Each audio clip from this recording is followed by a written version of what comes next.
இந்த வருஷம் நான் மாந்தோப்பு குத்தகை எடுக்கிறதுக்கு நீ மட்டும் கொஞ்சம் ஒத்தாசை பண்ணு, அப்புறம் பாரு. நான் இருக்கேன்ல. 3 வருஷமா நான் தான் மாந்தோப்பு குத்தகை எடுக்கிறேன். 2 வருஷமா லாஸ். போன வருஷம் தான் காசு. அது எப்படி? வருஷம் குத்தகை நம்ம சுக்கா ஊர் மைனர் துக்காராம் எடுத்து கொடுத்தாரு. அவருக்கே உடம்பெல்லாம் வியாதி, காய் பிடிக்க காட்டி மரத்துல நோய் பிடிச்சு போச்சு. அதுக்கு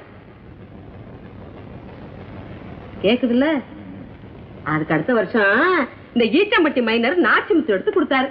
கொடுக்கும் போதே மனுஷனுக்கு மூஞ்சி சரியில்லை. வெடிச்சது பாதி, வெம்புனது பாதி. வெண்டைக்காய் முதலுக்கு சுண்டக்காய் லாபம்னு ஆச்சு. போன வருஷம் தான் என் புண்ணியவன் பட்டாளத்து மைனரு கைராசி இலைக்கு ஒரு காயா சக்க போட்டுச்சு. விட்டதெல்லாம் பிடிச்சேன். இந்த வருஷமும் அவனையே பிடிக்க வேண்டியதானே? போயிட்டானே, விட்டதடி ஆசை வெளாம்பழத்து ஓட்டோடன்னு. அதனாலதான் ஒன்ன பிடிச்சேன். பன்னீரு, என் ஆசையில வெந்நீரை ஊத்திடாத. இத பாரு மயில் தோகை, எப்போ எங்க வெந்நீரை ஊத்தணும் தண்ணீரை ஊத்தணுங்கிறது இந்த பன்னீருக்கு தெரியும். Don't worry. அப்பா, இது போது எனக்கு. எல்லாரும் சத்தம் போடாம இருங்க, ஏலம் தொடங்க போகுது. தலைவர் இந்த புறாணி அவ என்ன கேட்டாலும் சரி, நம்ம மட்டும் விடவே கூடாது. என்ன நினைச்சிட்டு இருக்காவா? புருவதானே இருக்கு. சரி, ஏலத்தை ஏத்தி விட்டு போவோமே. மைனர் உட்கார்ந்து இருக்க தோரணையை பார்த்தா மாந்தோப்பு என்ன ஏலக்காய் தோப்பையே குத்தகை கெடுக்கலாம்ல இருக்கே.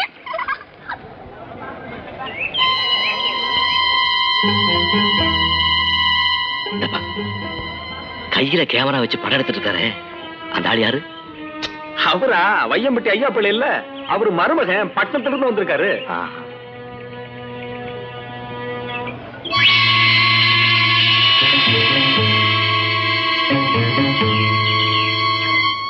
ஆமா, அங்க சிகப்பு தலப்பா கட்டிக்கிட்டு செந்தூர் பட்டு வச்சிட்டு இருக்காரு. அந்த ஆள் யாரு? அவன் குடுகுடுப்புக்காரன். ஆமா, அரண்டவனுக்கு இருண்டதெல்லாம் பேய்ங்கிற மாதிரி நீ ஏன் தம்பி யார கண்டாலும் யாரவன் யாரவனு கேட்டுக்கிட்டு இருக்கிற? ஒண்ணு இல்ல, சும்மா தெரிஞ்சுக்கலாம். வணக்கம். முன்பணம் கட்டவங்க எல்லாரும் வந்துட்டாங்களா? எல்லாரும் வந்திருக்காங்க ஐயா. அப்ப ஏலத்தை தொடங்கலாமா? தொடங்கலாம் ஐயா. நம்ம அம்மன் கோயிலுக்கு சொந்தமான மாந்தோப்பு குத்தகை இந்த வருஷம் ரூபாய் 500. மைனரு 550 கேப்பமா? 750. அடப்பாவி, யாரக்கா சொல்ற? அவனை தாண்டா. என்னடா எடுத்த அடுப்புல விஷம் ஏற மாதிரி ஏத்தி விட்டுட்டான். நீ விடாத. அக்கா ஏத்து, அக்கா ஏத்து, அக்கா ஏத்து. விடியா முஞ்சி மூதேவி. Minor don't worry. 800. 850. தலைவரே 900. யாருக்கட கேட்ட? உனக்கு தாக்கா. நீ கேட்டினா மொந்தரையில எழுதி போடுவாங்கடா. நான் ஒருத்தருக்கல, நான் கேப்பல்ல. சரி, 900 ரூபாய் 9 ரூபாய். என்ன மைனரு? கூட ஒரு ரூபாய் ஏத்தி இருக்கலாம். அவசரப்படக்கூடாது. அதுக்கு மேல 50 வச்சு கேளு பிள்ளை. அதுக்கு மேல 50. 959 ஒரு தரம். மேல யாராவது கேக்குறீங்களா? Minor don't worry. மயில் தொகைக்கா நான் கேட்கிறேன் 1050. அவ முகத்தை பாரு. அதுக்கு மேல கேட்க அவளுக்கு நமக்கு இருக்கு. நம்ம கிட்ட 1000 ரூபாய் தானே புள்ள இருக்கு. இந்த வருஷமும் குத்தகை போச்சண்ணே. சிட்டுக்காக நான் கேட்கிறேன் 2000 ரூபாய். 2000 2000 2000 ஒரு தரம். மேல யாராவது கேட்க போறீங்களா? வேற யாராவது கேட்க போறீங்களா? 2000 2 தரம். யோ, என்னையா பேசாம இருக்கே? 2000 கேட்டு விட்டாங்கய்யா. அந்த வெடக்குட்டி என்கிட்ட வீம்புக்கு வர்றா. யோ, ஒரு 50 ரூபாய் மேல வச்சு அமுக்கு. எங்க இருந்து அமுக்கிறது? சக்தியில இருந்தா தானே அவப்பையில வரும். என்கிட்ட 1050க்கு மேல ஒரு பைசா கிடையாது. யோ யோ யோ, கழுத்துல போட்டுக்கிற சங்கிலியை கொடுத்துட்டு போனா நாம அமுக்கலாமே. 2000 3 தரம். ஏலத்தை விட்டாச்சு. இந்த பிள்ளை சிட்டு, மிச்ச பணத்தை கொண்டாந்து கட்டு. சடையன் தங்கச்சி சிட்டுன்னு போட்டு ஏலத்தை பதிவு பண்ணி. சரி, மயில் தொகைக்கு வழக்கம் போல ஒருத்தன் ஏலம் கேட்டான். சரி, ஆனா சடையன் தங்கச்சி சிட்டுக்கு இவன் ஏலம் கேட்டான். விஷயம் இல்லாமையா இருக்கும்? சோழியம் குடுமி சும்மா ஆடுமா? நீங்க சொல்றது மாதிரி ஏதாவது விஷயம் இருக்கும். இப்ப அழுது என்ன பண்றது? இந்த ரோசம் சொல்றனையும் முதல்ல இருந்திருக்கணும். அன்னைக்கு உனக்கு பூக்கத்தி போட்டா, இன்னைக்கு உனக்காக வக்காலத்து வாங்கி ஏலத்தை எடுத்து போட்டான். இந்த பரப்பில்ல உனக்காக அவன் எதுக்கு வக்காலத்து வாங்கணும்? எனக்கு என்னன்னு தெரியும். அந்த ராசா எனக்காக ஏலம் கேட்கும் நான் கண்டனா புதுக்குன்னு கேட்டுடுச்சு. மானம் போச்சே. ஊர் பேசுதே. ஏண்டா இவ்வளவு தேவை போட்டுனா அவனுக்கு ஏன் அடி கட்டணும்னு? இனிமே உன்னை எவன் கட்டிக்குவா? அந்த ராசா பையன் தான் கட்டிக்கணும். கட்டிக்குவானா? மச்சு வீடு குத்தி விட்ட ஏத்துக்குமா? என்ன மன்னிச்சுட்டேன். நான் எல்லாத்தையும் விளையாட்டுத்தனமா நினைச்சிட்டேன். தெரிஞ்சும் தங்கச்சி தப்பு பண்ணுமா பண்ணாதான்னு உனக்கு தெரியாதா? எனக்கு தெரியும் சிட்டு. நான் உன்னை நெருப்பால வளர்த்திருக்கிறேன். வாய் புளிச்சதோ காய் புளிச்சதோன்னு பேசுற பயல்களுக்கு முன்னாடி நான் வழக்கம் சொல்லிக்கிட்டு இருக்க முடியுமா? நடந்தது நடந்து போச்சு. இனிமே நான் புத்தியா பொழிச்சுக்கிறேன். இந்த ஒரு வாட்டி மன்னிச்சுடனே. சரி சரி, போய் மூஞ்ச கழுவிட்டு வந்து சொத்த பங்கு போ. மணி சார், பாப்பா கணேஷ், என்ன ஒரே குஷியா இருக்க? ஆனந்தம் என் வாழ்க்கையில ஆரம்பம் ஆயிடுச்சு சார். முருகன் அருளால எனக்கு வேலை கிடைச்சிடுது. Very good, congrats. Thank you sir. ஆமா, எந்த கம்பெனி, என்ன வேலை, என்ன சம்பளம்? Monthly salary 300 rupees sir. 6 மாசத்துக்கு அப்புறம் வேலை பர்மனன்ட் ஆயிட்டா 500 ரூபாய் கொடுப்பாங்க. மாடர்ன் டெய்லர்ஸ் கம்பெனில சேல்ஸ்மேன். 200 ரூபாய் டெபாசிட் கட்டி வேலையில சேரணும். நல்ல வேலையா என் செக் புக்ல ஒரே ஒரு லீஃப் இருக்கு. பேங்க் பேலன்ஸ் கரெக்டா 200 ரூபாய் இருக்கு. No problem. உங்க ஆசீர்வாதம் வாங்கிட்டு போறான்னு. நல்லா இருப்பா. வாழ்க்கையில் நீ கண்டிப்பா முன்னுக்கு வந்துடலாம்.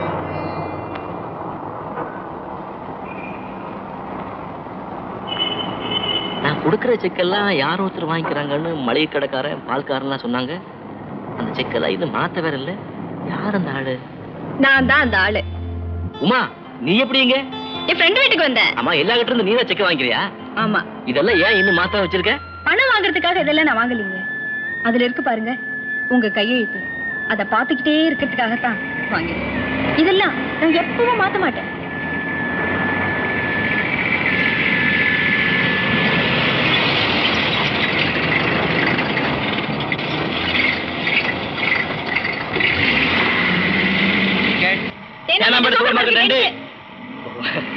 ரெண்டா ஒரே ரெண்டா? ஒரே ரெண்டு. யாராவது ஒருத்தர் கேளுங்க சார். நான் வாங்குறேன். நான் வாங்குறேன். நான் வாங்குறேன். நான் வாங்குறேன். நான் வாங்குறேன்.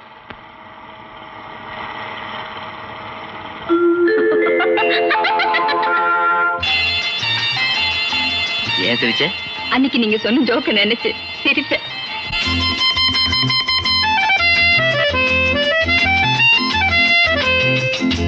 என் கண்மணி உன் காதலி இடமாங்கனி உன்னை பார்த்ததும் சிரிக்கின்றதே சிரிக்கின்றதே.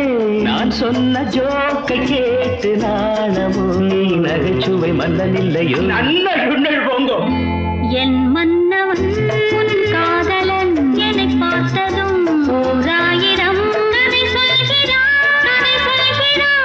அம்மம்மா இன்னும் கேட்க தூண்டுமோ? நீ ரசிக்கின்ற கண்ணி இல்லையோ? என் கண்மணி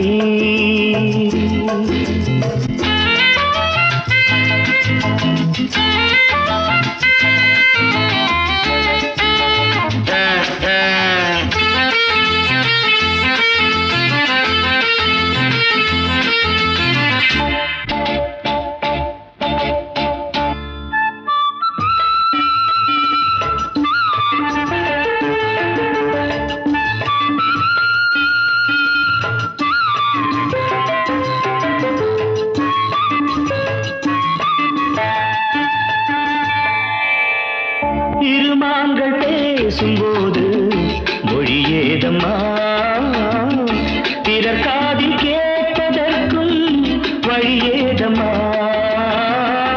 ஒரு ஜோடி சேர்ந்து செல்லும் பயணங்களில் உறவழி வேறு இல்லை கவனங்களில்.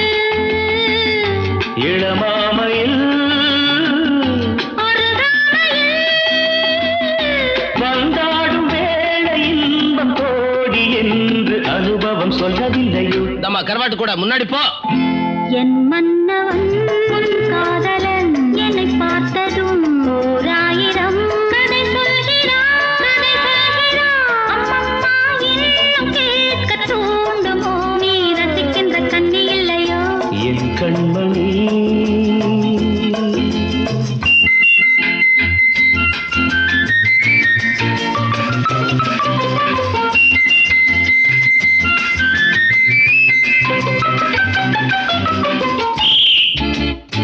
தேனாம்பேட்டை சூப்பர் மார்க்கெட் இறங்கு. மெதுவாக உன்னை கொஞ்சம் தொட வேண்டுமே. திருமேனி எங்கும் விரல்கள் பட வேண்டுமே. அதற்காக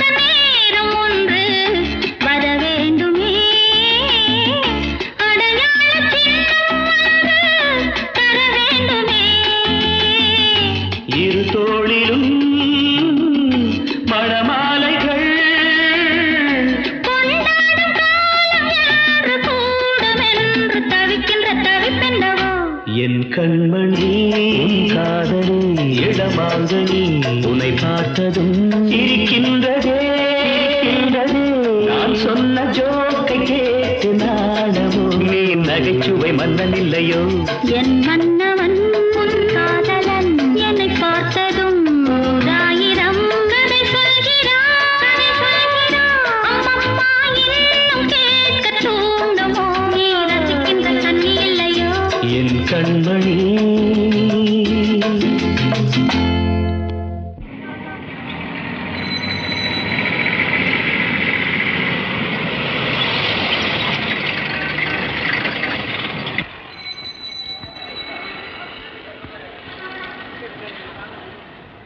ஏன் சார் நீங்க தேனாமட்ட சூப்பர் மார்க்கெட்ல இறங்க வேண்டியவங்க தானே? ஆமா வந்தாச்சா? அது போயிடுச்சு சார். இது பாரிஸ் சார். இருங்க எங்க போறீங்க? வந்து பெனால்டி கட்டிட்டு போங்க. வாங்க. சில்லறை வச்சிருக்கியா? அப்ப சரி வா. செட்டு ஓ சார்பா மாந்தோப்ப ஏலத்தில் எடுத்ததுல உனக்கு கோபமா? நீ யாரையா எனக்காக ஏலம் கேட்கறதுக்கு? நான் யார சிட்டு? நான் யாருன்னா கேட்டேன். ஊர் கேட்டுடுச்சு. இதுல ஊர் கேட்கறதுக்கு என்ன இருக்கு? ஏலம் எடுக்கிறதுக்கு உங்க கையில இருந்த பணம் போதல. அது தெரிஞ்சுதான் என் சிட்டுவுக்காக நான் இருக்கேன்னு காட்டிக்கிட்டேன். அப்படி காட்டிக்கிட்டதுனால தான் ஐயா எங்க மானம் மரியாதை எல்லாம் போயிடுச்சு. உனக்கும் எனக்கும் தொடர்பு இருக்குன்னு ஊர் பேசிடுச்சு. உனக்காக ஏலம் எடுத்ததுல இப்படி ஒரு அர்த்தம் வரும்னு நான் நினைக்கவே இல்லை. நீ நினைக்க மாட்டே, அது எனக்கு தெரியும். ஆனா மத்தவங்க நினைக்கிறாங்களே, 1000 ரூபாய் பெறாத தோப்புக்கு 2000 ரூபாய் கேட்டா அது என்னடா பணம்? நல்ல வழியில சம்பாதிச்ச பணமா? ஒரு பொம்பளைக்காக ஒருத்த இப்படி கேட்பானான்னு கேக்குறாங்களே. இது பாரியா, இனிமே என்ன சந்திக்க வேண்டாம், என்னோட பேச வேண்டாம். சிட்டு, எங்கிட்ட இருக்கிற பணமே உன்னை எனக்கு பகையாக்கும்னா அப்படிப்பட்ட பணம் எனக்கு தேவையில்லை. இப்ப சொல்லு, இந்த நிமிஷமே அவ்வளவு பணத்தை கொண்டாந்து காலடியில போட்டு கொடுத்துறேன். கொளுத்துறதுனால மட்டும் வந்த அவமானத்தை போய்க்கிட முடியுமா? வேற என்னதான் செய்ய சொல்றேன்? இந்த ஊரும் உலகமும் எவங்கிட்டயாச்சும் பணம் இருந்தா அவ ஆட்டம் போடுறவன், அதிகாரம் பண்றவன், சுயநலக்காரன் அப்படின்னு எல்லாம் நினைக்குது. அத்தி பூத்த மாதிரி எவனாவது ஒரு பணக்காரன் நல்ல மனசோட ஏழை பாளைங்களுக்கு அள்ளி அள்ளி கொடுக்கிறவனா இருந்தா அவன் நல்லா இருக்கணும்னு வாழ்த்துது. அவன் இன்னும் பணக்காரனா இருந்தா நமக்கு நல்லதுன்னு நினைக்குது. இந்த ஊரும் உலகமும் உன்னை அப்படி நினைக்கணும் ராசா. அதுக்கு நான் என்ன செய்யணும்னு சொல்லு. நீ பிறந்த இந்த மண்ணுல உருப்படியா ஒரு பள்ளிக்கூடமோ கோயிலோ எதுவுமே இல்லை. நெருப்புல போட்டு கொளுத்துறேன்னு சொன்னியே, அந்த பணத்தை வச்சுக்கிட்டு நம்ம ஊர் அம்மன் கோயில நல்லா கட்டு. பிள்ளைங்க படிக்கிற பள்ளிக்கூடத்தை புதுசா கட்டி கொடு. இதையெல்லாம் நீ செஞ்சியானா ஊரு உன்னை வாழ்த்தும். உனக்கு பணம் பெருசு இல்ல, குணம்தான் பெருசுன்னு பேசும். இப்படிப்பட்ட வசந்த மனுஷனுக்கு தான் தங்கச்சியை கட்டி தரணும்னு என் அண்ணனே உன் வீட்டு வாசல்ல வந்து தவம் கிடக்குய்யா. அன்னைக்கு நீ தாலி கட்டு, அத நான் சந்தோஷமா ஏத்துக்கிறேன். இன்னைக்கு தலை குனிஞ்சு நடக்கிறவ அன்னைக்கு தலை நிமிர்ந்து நடப்பேன்.